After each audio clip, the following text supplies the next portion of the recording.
Мен Айдыра. Бүгүн практика боюнча тил жетекчи бизге жооп бермекчи. Макул болуп калса экен, ато диплом жактоого азыр окутка. Практика Баары жакшы болот, көрөсүңбү? Эркайым, мен сага бир нерсе айтайын дедим эле. Эмне болду? Айтсаң эмне болду? Назира. Бакаткыт!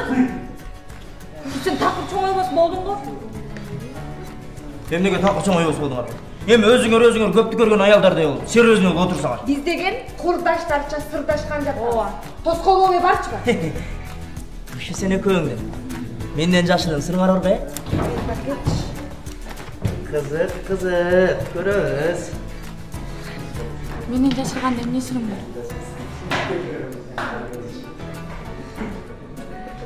Мени күйөөгө берген жатчак. Чын элеби? Ал бактылуу жигит ким болду экен? Кийинчерээк баарын айтып берем, Токтосоң, Бакытчы. Ал сен биринчи курстан бери артыңан чуркап жүрөт го. Мен билишимче сен деле аны жакшы көрөсүң го? Бирок жагдай ушундай болуп жатпайбы? Ал кандай жагдай мен билбеген. Эркайым, кийинчерээк сүйлөшөлүчү бул тууралуу, Болуптур. Телефон. Алло. Замира Саматовна? Саламатсызбы? Чын элеби? Рахмат.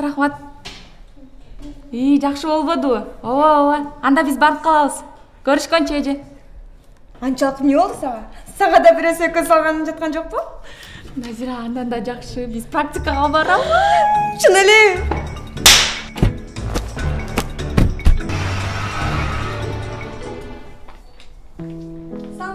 Ой, келгиле кыздар, кандайсыңар? Кандайсыз? Кыйналбай келдиңерби? Жакшы. Замира той болот ана. Назира. Замира той болот ана. Силердин келгениңер абдан жакшы болуптур. Биздин борбордон практика өткөнүңөр силерге абдан чоң жардам берет. Тажрыйба аласыңар. Биз абдан кубанычтуубуз келгениңерге. Жүргүлө кирип көрсөтөйүн, жүргүл.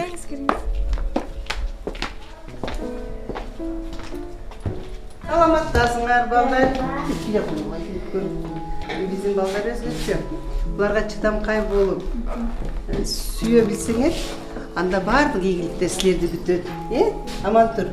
Учурашкычы жекелериң менен. Кандайсың? Кандай? Жакшысыңбы? Сенин атың ким? Айдыра. Ой, Меники Кайым.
Балдар кандай экен? Көнүшүп алдыңар балдарга? Чын эле баягы сүйүү чыдамкайлык керек экен. Келгиле отуруп сүйлөшөлү. Келгиле отуруп. Замира эже, айтсаңыз, эмне үчүн ушундай кыйын тагдырларга туш болуп калышкан? Кыздар, бул жашоодо кээ бирөөнүн ата-энеси таква жашоо сүрбөйт. Кээ бирөөлөр жан тукум кууган оорулары бар. Кээ бирөөлөр болсо жакын бир туугандар үйлөнүшүп алышып, баягы кан аралашып кеткенден тубаса кем төрөлүшөт экен да. Деги эле эмнени айтсам, деги адамдын акылынын жетишпегендигинен адам кырылат деген сөз бекерден айтылбаптыр да. Даниярчики келди.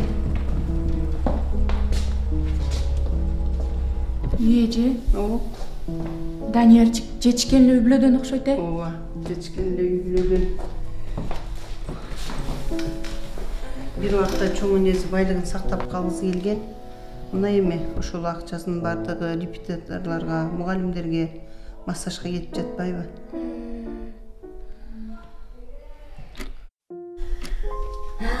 Гүлдөргө суу эң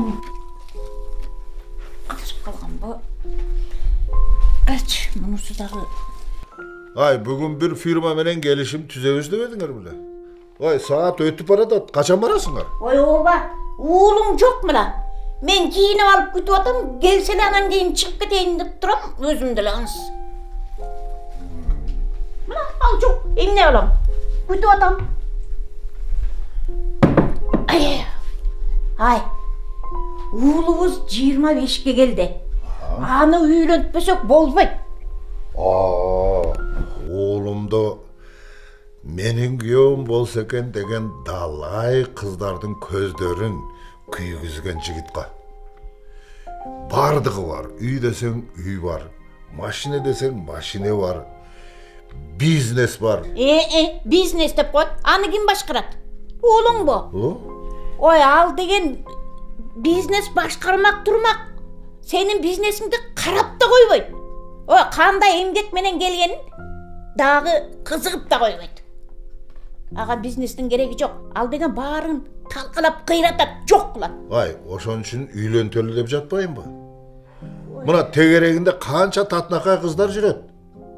Мына жанагы Айперич экөө тең кичкинен бери бирге чоңойгон.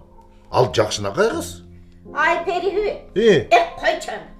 Ой, Айпери, эмнеге Айпери эмес? Ой, анын үстүндө үйү, үйрүп салар кийими, үрүп чыккан ити да жок. Бирок колунан баары келет. Шаардын жумушун да билет. Айылдын жумушун да билет. Иши кылып турмуш тиричиликке бышкан кыз ал.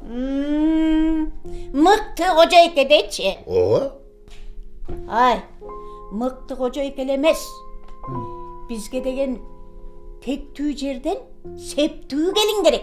Анан бизге бул байлыктын баары башка бирөөнө калганча өзүбүздүн туугандарыбыздын кызынын колунда калган жакшы эмеспи?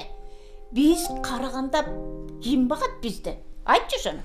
Сен ушул баамдап койгон бирөө бар окшойт. Бар. Тиги Анарачы. Сенин жээниң. Жогорку билимдүү. Иштеген иши бар. Анара сулуу болбосо эч нерсе эмес. Ой, андан көрө ошол урук тууганыбыздын кызынын бул байлыктардын баары ошол кыз ээлеп калса жакшы болбойт беле? Ай, анын ата энеси көрүнгөн кишиге бере бербейт кызын. Мына биз барып колун сурасак жок демек беле? Берет.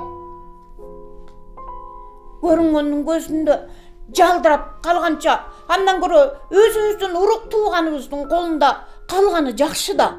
Ата энеси болсо эбак эле себин камдап коюптур. А өзү болсо мына жүрөт эр тандап. Мейли анда. Барып сүйлөшүп көрөлү. Мына ушунтпайсыңбы? Баралы дагы сүйлөшөлү. Мейли дебедимби? Мейли. Барып сүйлөшөлү. Анан аларды үйлөп коюштурбу? Алар туугандар да, Ооба, үйлөнүшүптүр. Жыл айланбастан Даниярчик төрөлүптүр. Көрбөйсүңөрбү минтип? Эч ким ойлогон эмес да мындай төрөлүп калат деп. Ушунча жылдан бери бала да кыйналды, ата энеси да кыйналып келатыптыр.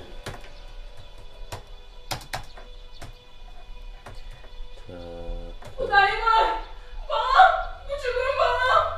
Ай, Евнукуй, ай, Анара, бул тез бадыраак баланы приступу кармаганда бул, Рыскелди кайда, ой, Рыскелди. Эмне күнөөм үчүн ушуга кабылдым, эмне күнөөм үчүн болдум, ай, сени балам ойгончусу анам. Рыскелди кайда? Неге?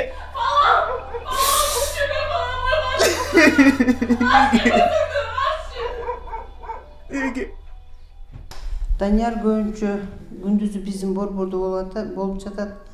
Иши кылып булардын байлыгы бул көйгөйдү чечип бере алган жок. Баланын майып болуп төрөлгөнүнө эмне себеп болуптур? Себеби жакын туушкандар үйлөнүшкөндө кан аралашып кетип, ушундай майып балдардын төрөлгөндөрү көп эле кездешет. Бирок тайке эжендер деле үйлөнүп, алардан жашнакай эле балдар төрөлүп жатпайбы? Ооба, кадыресе эле ден сак балдар төрөлөт. Бирок убакыттын өтүшү менен ар кайсы ооруларга чалдыгат. Бирок ошого карабастан кийинки тукумунда майып балдар төрөлүп баштайт. Замирже, чынында эле аябай жаман турбайбы? Жаман да. Ойлонуп үйлөнүш керек.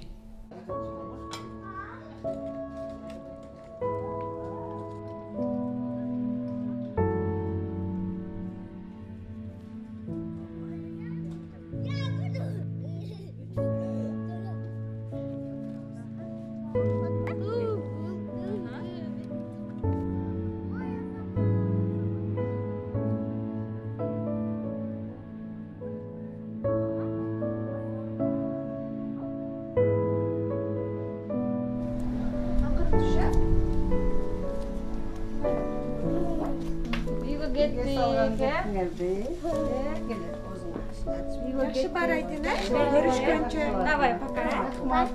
Давай. Жакшы алыңыздар. Рахмат. Давай. Кандай өтүп? Жакшы өтүп атабы? Биз эми эле келсек дагы сиздердин ишиңиздер кандай оор экенин көрдүк. Бирок ошого карабастан көптөгөн жетишкендиктер бар экен. Айтсаңыз ушунун баарына кантип жетишип жатасыздар? Ийгиликтерге жетишкендиктерибиздин бирден бир сыры бул биздин балдарга болгон мээримибиз, сүйүү, чыдамкайлыгыбыз.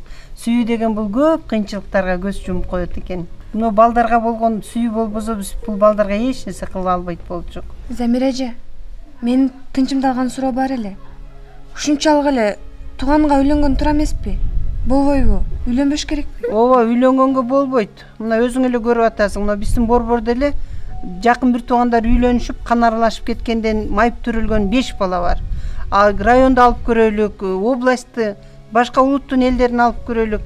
Андай азап чегип жаткан канча бала бар майып төрөлүп. Ата-эне канча абдан көп ата-энелер бар кыйналып жаткан. Жанагы Алинаны көрдүңөрбү биздин центрдеги? Ошол кыз деле таптатынакай, жакшынакай. Майып болбой төрөлсө болот эле да. Алиманын мындай болуп төрөлүп калышына эмне себептер болуптур? Анын апасын жаш кезинде жакын тууганына кудалашып коюптур.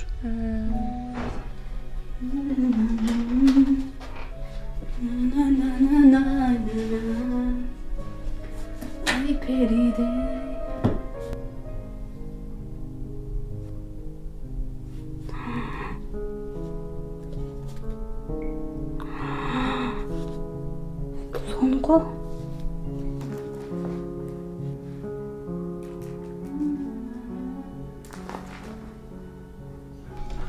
Ай, кызым келдиң бе? Ооба. Сөйгө жактыбы? Жакты, сонун экен.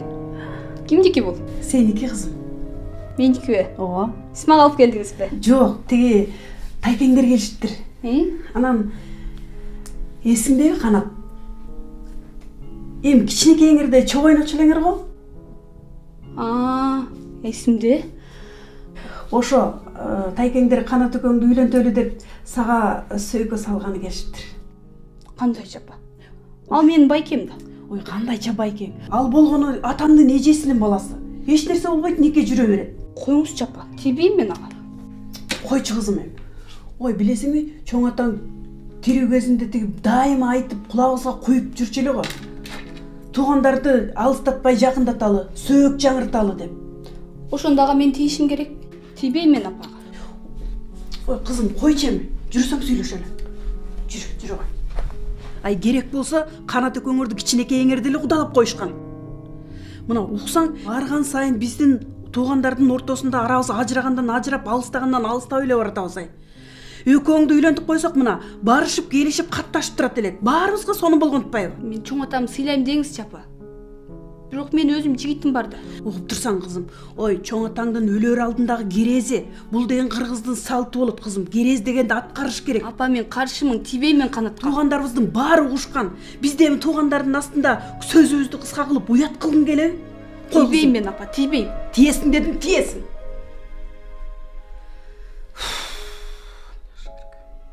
чоң атанын керезин аткарабыз дешип, жигиттин каршылыгына карабастан үйлөп салышат. Алима төрөлгөндөн кийин майып болуп, анын апасын сен ден сак бала төрөй албадың деп күнөөлөй беришиптир. Атасы болсо чыдабастан үй бүлөсүн чыдап кетиптир. Азыр болсо бири-бири менен учурашмак тургай, бет карашпай жат кишилердей болуп калышыптыр. А эмнеге туугандардын үйлөнүшүнө мыйзамдуу түрдө тыюу салышпайт? Эгер мыйзам жок болсо, анда президентке же депутаттарга кат жазып кайрылбайлыбы? Еркай, мындай мыйзамдын кимге кереги бар? Ким териштирип отуруптур аны? Элдер көрсө көрмөксөнгө салат, укса укмасаңа салат, кеп кылгылары да келишпейт. Ата бабалардан калган салт деп кутулушат. А балким алар жаман экенин түшүнүшпөйт. Практика ушунча тез өтүп кетти. Эртең үйгө кайтабыз. Ооба, айтпа. Көптөгөн окуяларды көрдүк, Замир эженин жакын туугандарынын сиңдиси жакын тууганына чыгыптыр да турмушка. Анын да кызы. Сен үчүн бул темалар аябай оор болуп кетти окшойт. Кел андан көрө сен үйлөдү, үлпөтүң жөнүндө сүйлөшөбүз. Мен сиздерди күйөө жана колуктуу катары салтанаттуу түрдө жарыялайм. Там тарат там тарат.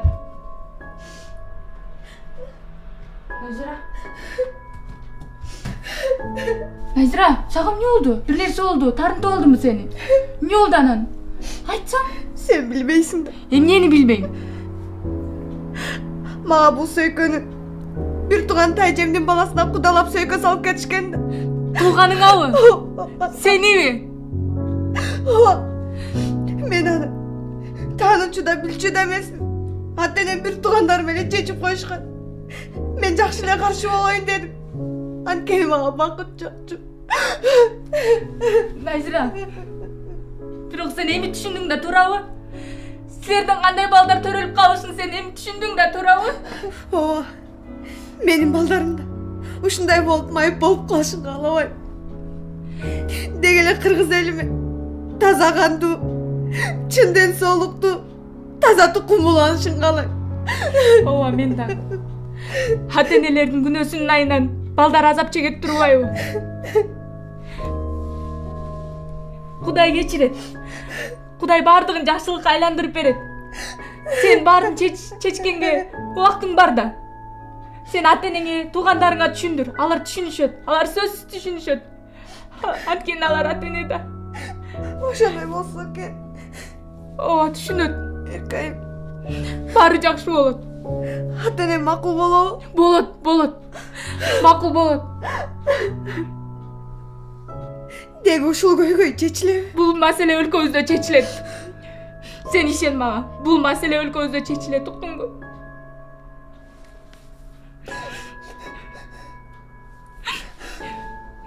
Болду. Илаба.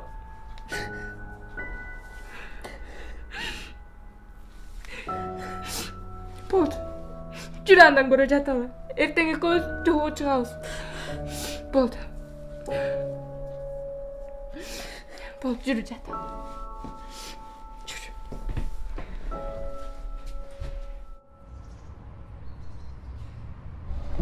Эркайым, кандайсың? Найзира, кандайсың? Сагынып кеттим го сени. Жакшы, өзүң кандайсың? Жакшы. Үйдөдөр кандай? Жакшы, өзүңдөчү? Жакшы. Ата-энелериң жакшыбы? Кандай жаңылыктар бар? Жакшы жаңылыгым бар. Ого атам. Тууганыма күйөөгө чыкпай калдым.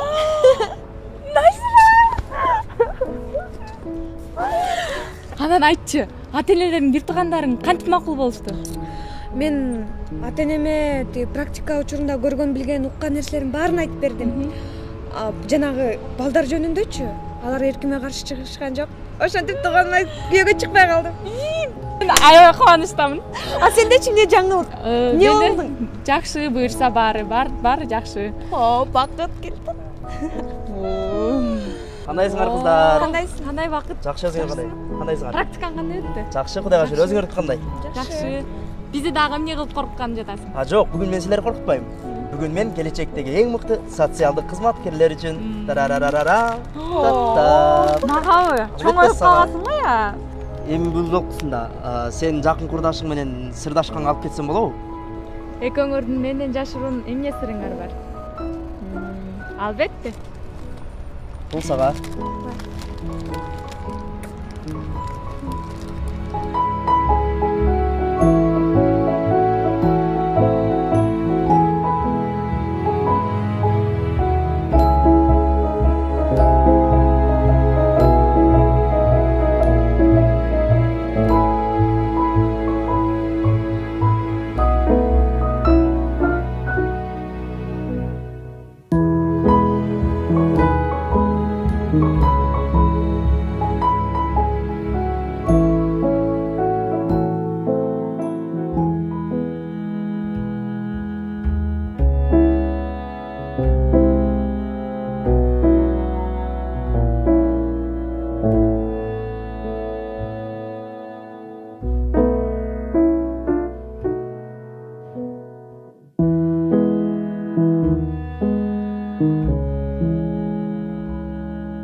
Эми кыргызда бир салт бар эмеспи? Сөөк жаңыртуу деп коет да. Анан а кишилер менин чоң энемдин төркүндөрү же болбосо менин чоң тайкелерим болгон да. Анан ошо арабыз алыстап кетти. Сөөк жаңыртпасак болбойт. Бир кызыңарды бергиле деп сүйлөшүп жүрүшкөнүн укчумун, бирок кеп мен жөнүндө эмес, менден 2 жаш улуу эжем бар болчу. Ал дагы менин атам менен бүт тууганын кызы да, эми экөөбүз. Анан ошону деп кудалаган сыяктуу болуп сүйлөшүп жүрүшчү. Бирок ошол мен дагы 10 классты бүтүп калдым ошол жылы. Анан ал эжем болсо шаарда, ал кезде Фрунзе азыркы Бишкекте болчу, ушул жакта. Анан же ал алысыраак жүрөт дештиби, же болбосо менин баягы жакшы окуп, тың таарс бул кийин бир ийгиликке жетет деген сыяктуу үмүт мененби, айтор байкем менен жеңемди макулдатышыптыр да. Анан макулдатышып күтпөгөн жерден акыркы экзаменимди тапшыра элек кезде эле ала качып кетишти. Ала качканда дагы аябай мен жүрөгүмдө так калгандай кылып ала качышты. Эми ошол кезде баары эле ала каччу, бирок мени ушундай бир зордук, зомбулук менен ала качышты да.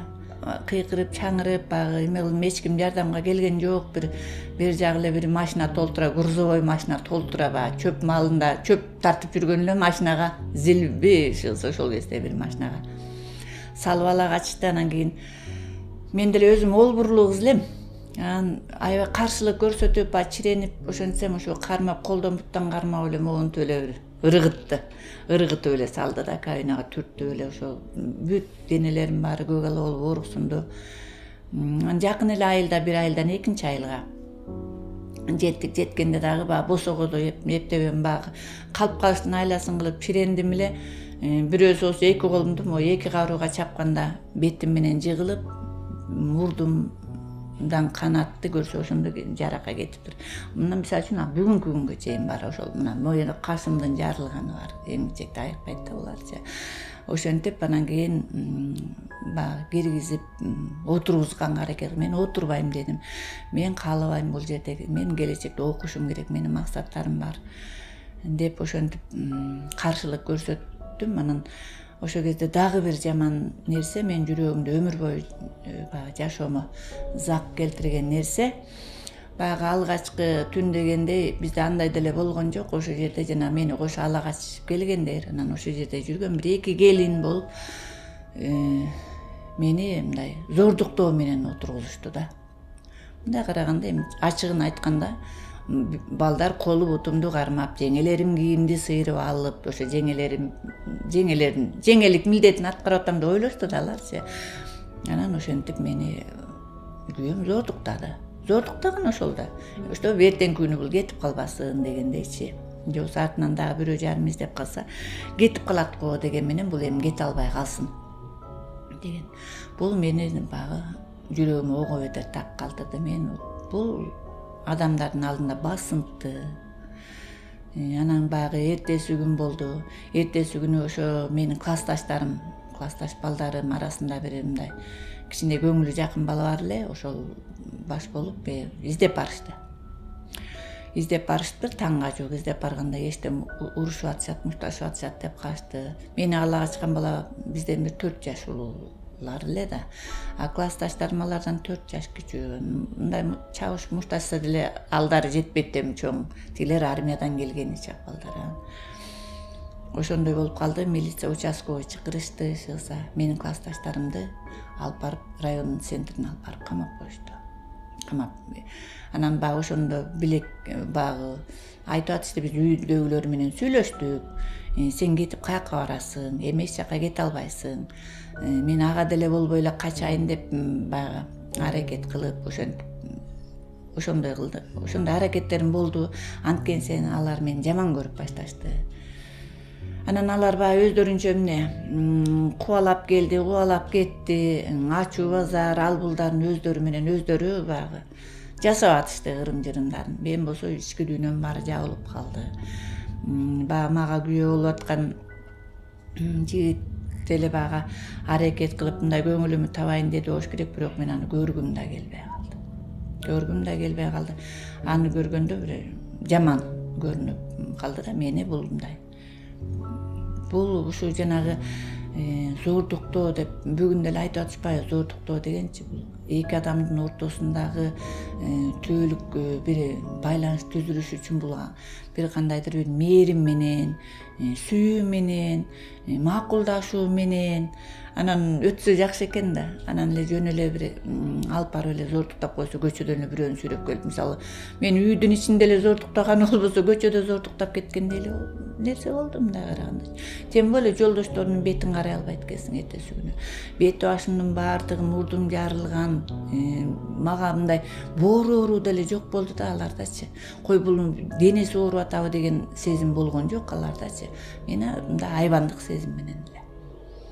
Анан бул мен ага кантип анан өмүр бою аны менен жашамак элем. Мен ошо менен өзүм жабылды да мен ички дүйнөмдүн баардыгы. Мен эмне болсо да муну менен жашабайм деген чечим кабыл алдым. Мейли мени бир күн камашар, бир ай камашар. Мен сероону эртең эркиндикке чыгам, баары качып кетем, мен муну менен жашабайм деген ойго бекем туруп алдым. Ошо менен баягы жашообуз аягында бузулду. Алар ойлошту, бизди ушинтип үйлөнтүп коюшса араларыбыз, катышыбыз мурункудан да жакындайт, бир тууганчылыгыбыз артат деген ой тилек менен жазышкан максаттары. А бирок биз эки башка жолго түшкөндөн кийин алардын ал тилектери ишке ашкан жок, тескерисинче алыстап кетишти. Ошол бүгүнкү убакка чейин алар менен мындай эч кандай катыш жок ошол бойдончу. Көбүнчө баягы ушундай нерселер болуп кеткенде биз салт деп жамынып алабыз да, салт ушундай болуп атпайбы, салтка баш ийебиз да деген бир шылтоолорду, куру шылтоолорду жамынып туруп анан ушундай кадамдарга барган убактар көп кездешет да. Бирок бул салт эмес экен. Бул салт эмес экен, бул Кудайдын алдында дагы күнөө экен чоңчу. Ошондой эле медицинада дагы туура эмес экен. Анткени анын жыйынтыгы жанагындай майып балдарга, акыл эси кем төрөлгөн балдарга алып келет экен. Психикалык жактан жабыркаган балдар төрөлөт экен ошонун айынан. Эми баары болбосо да арасынан чыгат экен ошондой балдар. Мен анан өзүм ошо ата-энелерге биринчи иретте ошондой эле жаштардын өздөрүнө дагы айтат элем да, эч качан баягы үйлөнүүдө ошондой кан аралаштыруу катасын кетирбегиле деп айтат элем да. Бул бизде кыргыздарда айтып коет эмеспизби? Эркек бир туугандарды 7 атага чейин кан аралаштырбаш керек, ал эми кыз бир туугандардыкы мындай боло берет деп ойлоп коебуз да. Бирок медицинанын тилинде бала 80% эненин генин кабыл алат дейт. Багы бекеринен кыргыздарда айтылбайт экен, жана макал бар го, атасы жамандын бирөө жаман, энеси жамандын баары жаман деп койгон. Ошондуктан бөлөлөрдүн дагы бири-бири менен үйлөнүүсү бул чоң кан аралашууга алып келет экен. Тайке жээники деле ошондой болот экен. Ошондуктан бир туугандык ген деген баары бир ал эркекпи, ургачыбы, баары бир генди аралаштырган болбойт экен. Мен ошону айтат элем. Анан силерге ошо каалоом кыргыз элинде тескерисинче ден соолугу чың, жакшынакай балдар, бөөктөр төрөсүн десеңиздер, айлана тегеректер эмес, мындай алысыраак жактан издесеңер түгөй табылат.